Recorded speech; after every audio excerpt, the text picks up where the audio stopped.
ক্যাম্পাসে ছাত্র রাজনীতি নিষিদ্ধের দাবি ঘিরে সাধারণ শিক্ষার্থী ও ছাত্রদলের মধ্যে সংঘর্ষের ঘটনায় উত্তপ্ত খুলনা প্রকৌশল বিশ্ববিদ্যালয়। হামলার ঘটনায় জড়িতদের গ্রেফতার, ক্যাম্পাসে রাজনীতি নিষিদ্ধ ও উপাচার্যের পদত্যাগসহ ৬ দফা দাবিতে অনড় সাধারণ শিক্ষার্থীরা। বন্ধ বিশ্ববিদ্যালয়ের ক্লাস পরীক্ষাসহ শ্রেণী কার্যক্রম। বুধবার সকাল হতে না হতেই শিক্ষার্থীরা আবারও জমা হতে থাকেন মেডিকেল সেন্টারের সামনে। নির্ধারিত সময়ের মধ্যে দাবি পূরণ না হওয়ায় বিশ্ববিদ্যালয়ের সকল একাডেমিক ভবনে তালা ঝুলিয়ে দেন শিক্ষার্থীরা। উপাচার্য, উপ উপাচার্য ও ছাত্র কল্যাণ পরিচালকের পদত্যাগের দাবি আদায় না হলে কঠোর আন্দোলনের হুঁশিয়ারি দেন তারা। ৬টা দাবি আছে, যেটা না মানলে আমরা কোনোদিন ক্লাস করব না। আমাদের ক্যাম্পাসের সব ধরনের একাডেমিক কার্যক্রম বন্ধ থাকবে।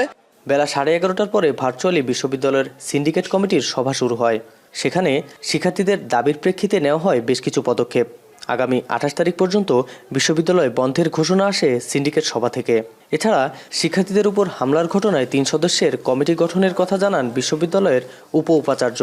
যে আমাদের লেজুর ভিত্তিক যে রাজনীতি নিষিদ্ধ করা আছে, এখন যদি কোনো শিক্ষক, কর্মকর্তা, কর্মচারী, ছাত্রছাত্রী জড়িত থাকে, তাহলে তাকে একদম যে আইন আছে বিধি অনুযায়ী তাদেরকে সর্বোচ্চ শাস্তি নিশ্চিত করা হবে। 3 কার্যদিবসের মধ্যে একটা তদন্ত কমিটি করা হয়েছে। তদন্ত কমিটি আমাদেরকে রিপোর্ট দেবে এবং আমরা সেই পরিপ্রেক্ষিতে ব্যবস্থা নেব।